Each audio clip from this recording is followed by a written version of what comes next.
Today's video is brought to you by Andy the Android. You can get your own little awesome collectible green guy for under 10 bucks. Check out the link below. Hey guys, Jonathan here with TLD with my full review of the Galaxy Note 2, the 5.5-inch monster of a smartphone rocking a super fast quad-core processor, a 720p Super AMOLED HD display, and Android 4.1 Jelly Bean. Without question, the number one reaction when seeing the Note 2 is holy hell, that is a big ass phone. Kind of looks like a phone and a tablet did some stuff I can't really talk about on YouTube, and out came the Galaxy Note 2. The overall design and build quality is essentially the same as the Galaxy S3, the look, the feel, the same removable plastic back, but just in a larger form factor.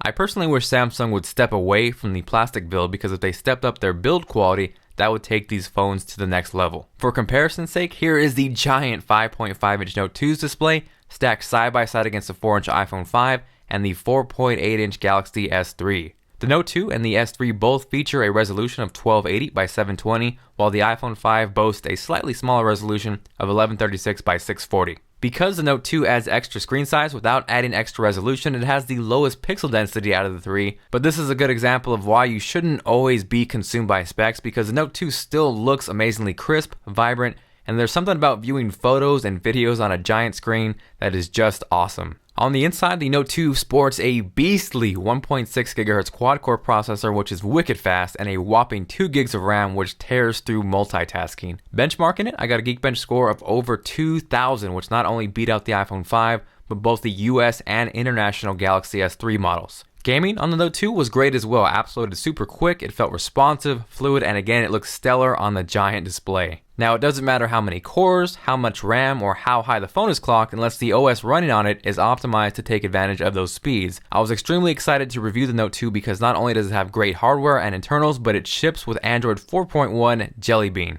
Jelly Bean adds a ton of fluidity, smoothness, zero lag, and small tweaks like improved folder management, as well as better icon organization, which is definitely appreciated. Now, me personally, I will take stock Android over a skin any day, but TouchWiz isn't horrible and it adds some neat features like pop-up play, which allows you to simultaneously watch a video while pretty much doing anything else on your phone. And as you can see, it actually works pretty well thanks in part to the Note 2's quad-core processor. I do like how multitasking is integrated. You just hold down the home button and you can easily swipe to close applications. You can close everything at once and you have easy access to clear and reset the memory on your phone. Now, unfortunately, TouchWiz also means there is still S-Voice, which is a cheap version of Siri that oddly enough tries to sound sexy. What do you get when you cross a snowman and a vampire? Frostbite. You are not funny. Let me do an internet search for an answer to "you're not funny." Why you no work? I have no specific answers for that. Thankfully though, with Jelly Bean comes Google Voice Search, which absolutely destroys S-Voice. What is the square root of 25? Square root 25 is 5. What's the weather like in New York? It's 49 degrees with light rain in New York. It doesn't open applications like S-Voice or Siri on iOS, but it does perform basic tasks like reminders, notes, email, and is crazy quick when it comes to answering questions. Now, the Note 2 I'm reviewing is the unlocked international version, so I wasn't able to get LTE, but I did get some very decent HSPA plus speeds ranging between 3 and 5 megabits per second. The beauty of this phone though is unlike the Galaxy S3 where it gave up the quad-core CPU for a dual-core CPU in favor of LTE when it launched in the US, the Note 2 will keep the quad-core processor and get LTE, so you don't have to sacrifice performance for network speed when it hits the major carriers in the US launch. Now, aside from the giant display, the other feature that separates the Note 2 from the pack is the S Pen. S Note, which is S Pen's PIC, offers a ton of creative options that I'm sure artistic people will love. Unfortunately, I can't draw to save my life, so you get to watch me doodle a stick figure. But at the very least, hopefully you can see how well the S Pen works, and I'm sorry Stickman, you gotta go. Some other S Pen tricks include Easy Clip, which essentially allows you to trace anything or anywhere on your screen,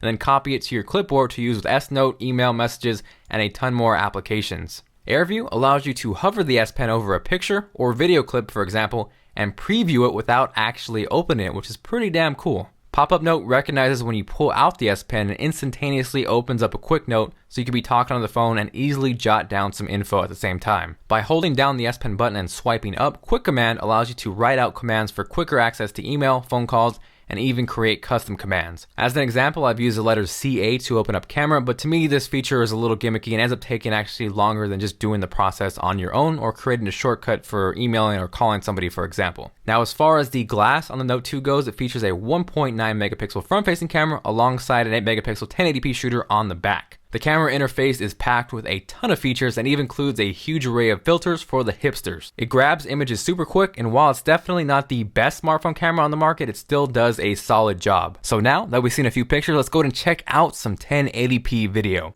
Now for the 1080p video test, this is Big Mac. Look at those killer eyes. He is viciously mawing my hand off. Animal.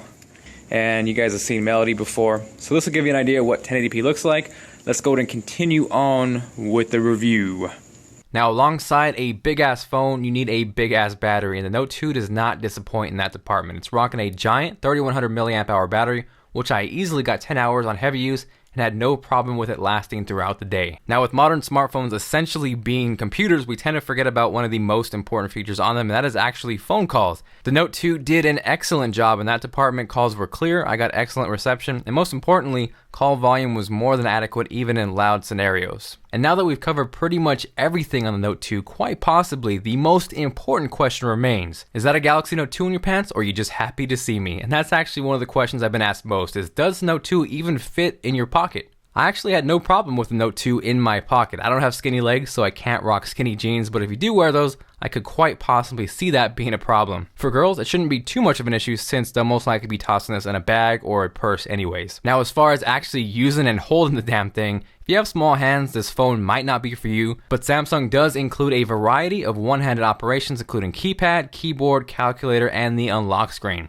I could definitely see those being useful, but for me, I actually preferred typing normal mode because the size of the screen and the spacing of the keys, it was actually perfect for me. Now, obviously, the best way to determine if this is too big is to actually go into a store, try it out, see how it feels in your hand. As ridiculous as it seems, you do get used to it, and for those of you who like the idea of not carrying around a phone and a tablet, this is definitely a solid option. It's going to come in white as well as titanium gray. You can get it in 16, 32, or 64 gigabyte options, and you can expand any of those with an extra 64 gigabytes via micro SD card. With a super fast processor, LTE, Android 4.1 Jelly Bean, the Note 2 is definitely one of the top options as far as smartphone goes, and definitely hands down one of the best phones I've ever got to review. If you were thinking about the Note 2, but you really weren't sure, I can definitely recommend picking it up. It is an awesome, awesome phone. Thank you guys for watching this video. If you enjoyed it and you are feeling like being awesome, make sure to hit that like button. Make sure to subscribe if you have not already so you don't miss any future tech content. I will have pricing and availability on the Note 2 down in the description below. And if you guys want to see my review for one of the other top smartphones of 2012, here is my iPhone 5 review. Go ahead and click this and I will see you guys later.